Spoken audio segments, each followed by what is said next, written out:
بات سچی ہے، اس لیے بار بار کہنے لائق ہے۔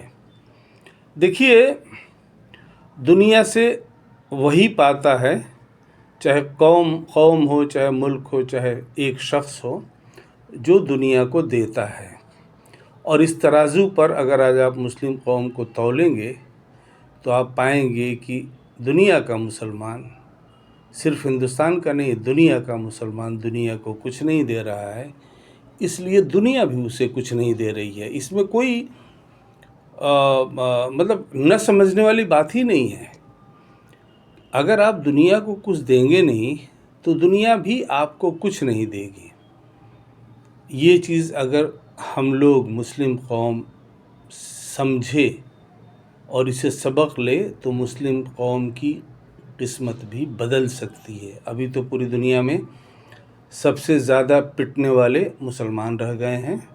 آپ کی آنکھ کے سامنے سب ہو رہا ہے اور آپ کچھ کر نہیں پا رہے۔ فلسطین کا آپ لوگوں نے دیکھا ہی، اور اس میں ہمارے ایسے عالم بھائی لوگ ہیں، عالم بولیں یا کیا بولیں، ذاکر نائک، وہ کہتے ہیں کہ فلسطین کی لڑائی اگر اللہ چاہیں تو 1 گھنٹہ نہیں، 1 منٹ نہیں، 1 سیکنڈ میں رکوا سکتے ہیں، لیکن اللہ تعالیٰ اسلام کی خدمت لے رہے ہیں، کیونکہ فلسطینیوں کی جد و جہد کو دیکھ کر کے، جد و جہد کیا ہے؟ موت ہے۔ فلسطینیوں کی موت کو دیکھ کر کے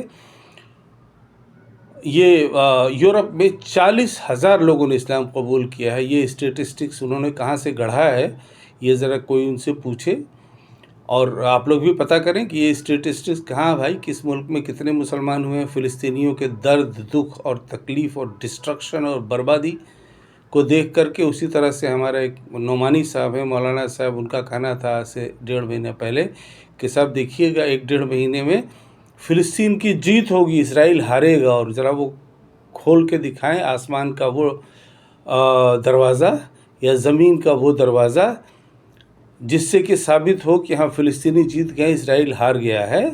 مطلب اس طرح کے افیم کے نشے میں رکھ کر کے آپ کی قوم کو برباد کیا جا رہا ہے، جبکہ آپ کی سلامتی اور آپ کی ترقی اس میں پوشیدہ ہے کہ آپ بھی دنیا کو دینا سیکھیں۔ چھوٹا ملک انگلینڈ آدھی دنیا کا مالک کیسے بنا تھا؟ وہ دنیا کو سائنس اینڈ ٹیکنالوجی کے ذریعے دے رہا تھا، اور اسی لیے دنیا اس کے نیچے آ رہی تھی۔ امریکہ کی پوری آبادی 32 کروڑ آج ہے، اور آج وہ پوری دنیا کا مالک بنا بیٹھا ہے، اس لیے کیونکہ سب سے زیادہ سائنس اینڈ ٹیکنالوجی میں آج کی تاریخ میں ترقی امریکہ میں ہے۔ تو اس لیے مسلم قوم کو بھی سائنس اینڈ ٹیکنالوجی میں ترقی کا راستہ اپنانا چاہیے۔ بڑا آسان ہے اور بہت ایزیلی ڈویبل ہے، بس اس طرف دھیان جانا چاہیے۔ تو میری آپ تمام بھائیوں بہنوں سے گزارش ہے کہ آپ اپنے بچوں کو یہ سبق سکھائیں کہ دنیا کو دو گے تبھی دنیا بھی تم کو دے گی، نہیں دو گے نہیں دے گی۔ مالک بننے کے لیے اپنے میں مالک کی خصوصیات پیدا کرنی ہوتی ہیں۔ بادشاہ بننے کے لیے بادشاہ کی ہیبٹس پیدا کرنے ہوتے ہیں۔ آپ ہیبٹس تو رکھیں غریب کے اور بننا چاہیں امیر، آپ ہیبٹس تو رکھیں کمزور کے اور بننا چاہیں پاورفل، تو کیسے ہو گئے؟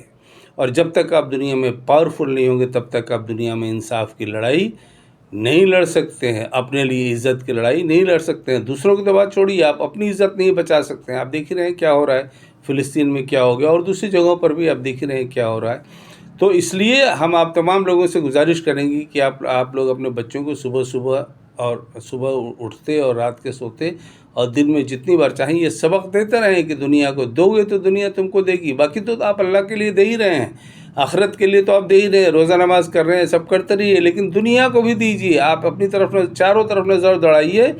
دنیا کی زندگی کو آسان کرنے والی جتنی چیزیں ہیں، including this what you call mobile, including the electricity, including the AC, including the transport, کار، بس، ٹرین، پلین، آپ دیکھیے دنیا کو آپ کچھ نہیں دے رہے ہیں، لے سب کچھ رہے ہیں، دے کچھ نہیں رہے ہیں، تو دنیا آپ کو کیا دے گی؟ دنیا آپ کو کچھ نہیں دے گی، اور اس کا رونا نہیں رونا چاہیے، سمجھنا چاہیے کہ دنیا کو اگر ہم دیں گے نہیں تو دنیا ہم کو بھی کچھ نہیں دے گی۔ اس لیے اپنے بچوں کو یہ سبق سکھلانا اگلے ایک دو جنریشن میں اپنے آپ کو سنبھالنے کے لیے بڑا ضروری ہے۔ آپ لوگ یہ قدم اٹھائیے۔ اللہ تعالیٰ بھی کہتے ہیں نا کہ ہم نے آج تک اس قوم کی حالت نہیں بدلی جس نے اپنی حالت بدلنے کے بارے میں خود نہیں سوچا ہو اور قدم اٹھایا ہو، تو وہ قدم اٹھائیے آپ لوگ، اور ماڈرن ایجوکیشن اینڈ ٹیکنالوجی کے ذریعے اپنے آپ کو مضبوط کر کے دنیا کے حاکم بنیے۔